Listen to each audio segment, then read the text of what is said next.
Hey everybody, welcome back to another Judgment commentary of Onimonogatari, but today we're going to be checking out episode 3. But last time on episode 2, there's not much that really needs to be gone over about that episode because it was pretty much entirely just setting up Shinobu's past, telling us about the story of how she got her first minion and how it all connected to the mysterious force of darkness. To put it simply, Shinobu crashed into a frickin' lake, and then everyone in a nearby village mistook her for being a god, so they started to worship her. She chilled for a bit, even though she was starting to lose some of her vampiric powers because people weren't viewing her as a vampire, they were seeing her as a god.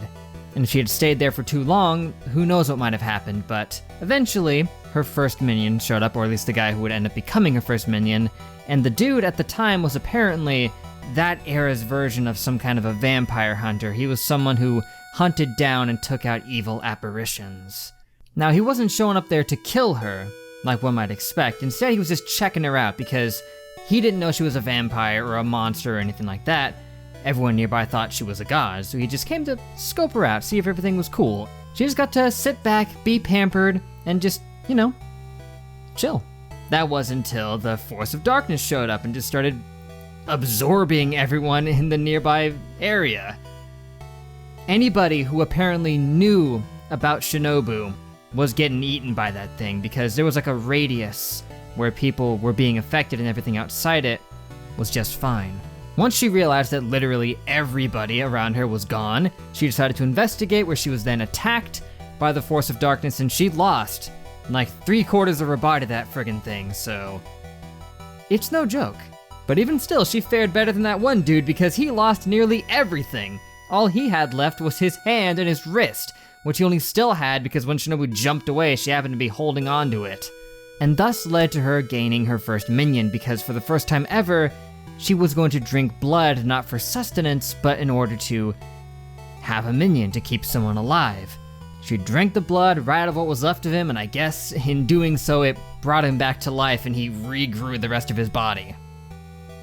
But sadly, he wasn't cool with it, because in doing so, he found out that she was a vampire, and he was very, very angry about that. He felt that she had tricked him and everybody else, and that she set this all up so that she could kill them all, and that it was all just one big trick. She tried to make him understand a little bit, but he wasn't having it. He tried to kill her, obviously wasn't going to be successful, and then eventually just gave up and threw himself into the sunlight to burn for eternity into ashes. But not before creating a new copy of his apparition-killing sword out of his own flesh and bones and leaving it behind for her. So that was nice. Nah, he made it so he could presumably try to kill her with it, but I guess he never got the shot. So now we're still left without the knowledge of what this Force of Darkness really is or why it showed up again after all this time, but to me the only common thread seems to be that in both cases, it appeared in a place where Shinobu stuck around for a significant period of time, when she said before that she usually would have to wander around a bit. So that could be it, maybe, possibly, but I'll have to find out. For now, let's just head back in. Interesting. So as a whole, this episode was seemingly focused a lot more on its more comedic and awkward elements than it was on progressing what's going on, but that's mostly just because they were at a standstill in terms of what information they had access to. Nobody there knew what the darkness was, and seemingly nobody would even frickin' know other than Izuko herself, because she knows frickin' everything. So they can count on her for help, right? Right, she seems to be reasonable enough for the most part with the very small amount we've seen of her. So I guess we'll just have to wait and see about that for next time, but still.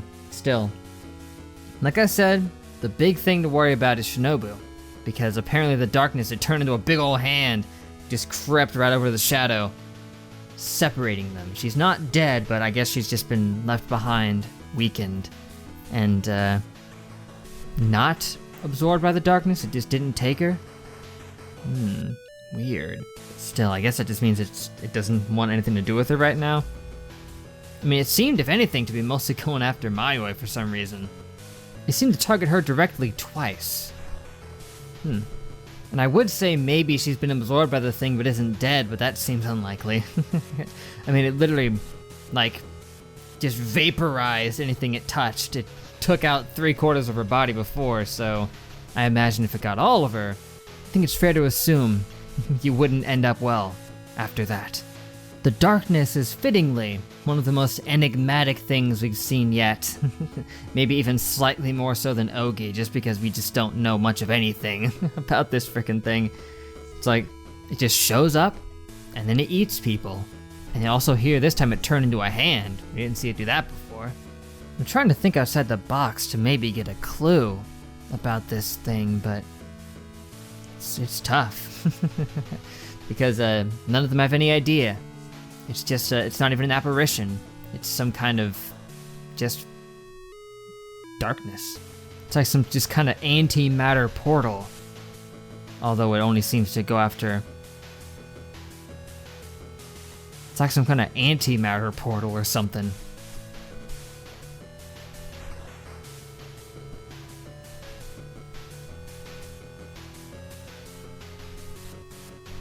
But interestingly enough, if it was able to sever their connection by going through the shadow, that would mean it's capable of absorbing more than just, like living beings. It can also sever supernatural concepts just at a fundamental level.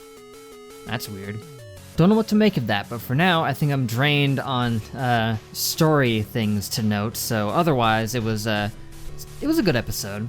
It had its moment for sure. Got some genuinely good laughs out of me, so always an achievement there. But for now, I think that's it. So thank you guys for watching. Make sure to leave a like and a comment if you enjoyed. Subscribe to be updated on more.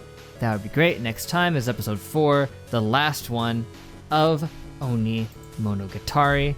And then if we keep going in order here, like I intend to, it's Koi Monogatari? Is that how you say that? Like a koi fish? And this one's got like 6 episodes in it, which is quite a bit more than any of the other ones on here, at least by 1 extra, which is pretty significant. Yeah, they're right, we are approaching the 20 episode mark. I think I just watched like the 16th episode of Monogatari series 2nd season. It's been going on a bit. Ah well, for now, I think I shall take my leave. So like I said, thanks guys, let me know what you thought of the episode as well. That would be great. But till we meet again, I will see you guys later.